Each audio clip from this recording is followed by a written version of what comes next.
Hey, I'm Dr. Kristen Roller, and we are here today doing a little PRP hair restoration, and PRP stands for platelet-rich plasma.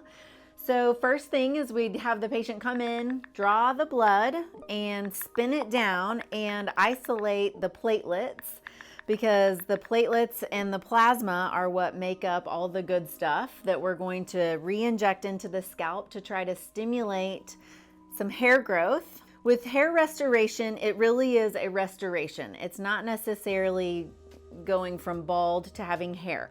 You do have to have some hair growth and sprigs of hair to inject the PRP so it will trigger those hairs to grow. We have a special centrifuge that spins the blood down and gives us 5 times concentrated PRP, which is going to be obviously the most concentrated the better for the most effective outcome. So PRP for hair restoration is typically a 3 to 6 month process, and we'll do an injection session like this once a month, maybe every 4 to 6 weeks. But by the time the second or third injection time rolls around, we should start seeing some new hair growth. This is my stepdad. His name is Pops. And Pops has had an area of hair thinning on that was a very typical male hair pattern of this kind of bald spot or an area of the crown that becomes thinning as we age. It can happen in females too, obviously, but males typically have this area right here that's an area of concern. So that is one thing we're going to be addressing for him today. This is Pops' second treatment with PRP for hair restoration.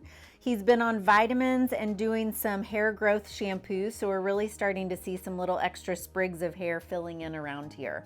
So with that, we'll go ahead and get started. He's been sitting for about 20 minutes with a little bit of numbing cream on the area to try to make it a little bit more comfortable.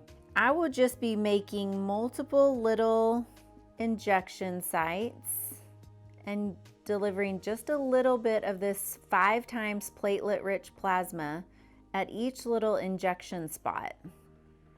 A total treatment for hair restoration time is going to be about an hour. Patients will come in, get their blood drawn, and it takes about 25 minutes probably for the blood to spin down, which is the perfect amount of time to sit with numbing cream on. And then at that time, it really only takes about maybe 20 minutes to do the injection of the PRP. Just little spot by little spot, making sure that pain is controlled. And most of the time this procedure is tolerated really well. Patients do not get an adverse reaction because we're re-injecting your own tissue, your own blood, your own PRP that is going back into the scalp. So there's no allergic reaction, I have not seen any swelling or any bruising, but this is easy breezy, and with the combination of vitamins and hair growth shampoos, people can have a really good reaction. Most of the time, it is going to take that 3 to 6 treatments though to really see the kind of results and get those good after pictures that we want to see.